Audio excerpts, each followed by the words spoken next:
Congress party ఎన్నికల ముందు చేవెళ్లలో SC ST declaration పేరుతో మోసపూరిత వాగ్దానాలు ఇచ్చిందని ప్రభుత్వ మాజీ చీఫ్ విప్ దాస్యం వినయ్ భాస్కర్ అన్నారు. చేవెళ్లలో చేసిన ఎస్సీ ఎస్టీ డిక్లరేషన్ను అమలు చేయాలని, జీవో నంబర్ 15 రద్దు చేయాలని హన్మకొండ కలెక్టరేట్ ముందు మాజీ చీఫ్ విప్ వినయ్ భాస్కర్ ధర్నా చేపట్టారు.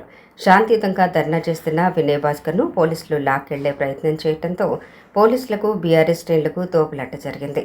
జీవో నంబర్ 15ను రద్దు చేసి చిన్న కాంట్రాక్టర్లను ఆదుకోవాలని డిమాండ్ చేశారు. చేవెళ్లలో చేసిన ఎస్సీ ఎస్టీ డిక్లరేషన్కు విరుద్ధంగా జీవోను తీసుకురావడం వల్ల 20,000 కుటుంబాలు రోడ్డు మీద పడ్డాయన్నారు. బండి సంజయ్ కొడుకుపై కేసు పెడితే కేసు నమోదు చేయకుండా శాంతియుతంగా నిరసన తెలుపుతున్న బీఆర్ఎస్ కార్యకర్తలపై అక్రమ కేసులు పెడుతున్నారని మండిపడ్డారు.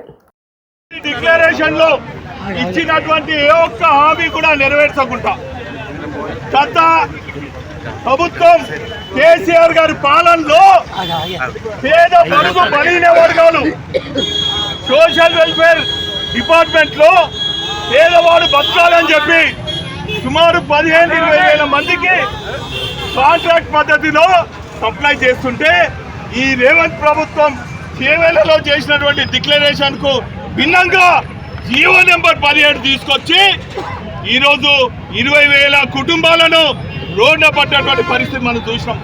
అందుకే ఈరోజు పోరుగల్ లాంటి ఓరుగల్లో మా పేద మధ్య తరగతి SC BC ST minority contractor నిరసన తెలియజేస్తుంటే పోలీసులు దౌర్జన్యంగా ఇచ్చేస్తున్నారు. ఎన్ని కేసులు పెట్టా కూడా మా నిరసన కార్యక్రమం చేస్తాం. జీవో నెంబర్ 17 వెంటనే రద్దు చేయాలి. దశల వారీగా ఆందోళన చేస్తాం. ఒకవైపు ఈ రాష్ట్రంలో కాంగ్రెస్ బీజేపీ కుమ్మక్కై మరి మహిళల పైన దౌర్జన్యం చేస్తున్నారు.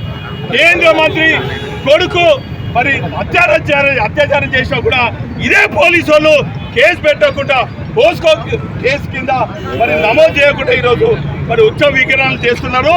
కానీ ఇదే పోలీసు వాళ్ళు మేము నిరసన తెలియజేస్తుంటే మా పైన అక్రమ కేసులు పెడుతున్నారు. ఎవరిచ్చారు మీకు అధికారం?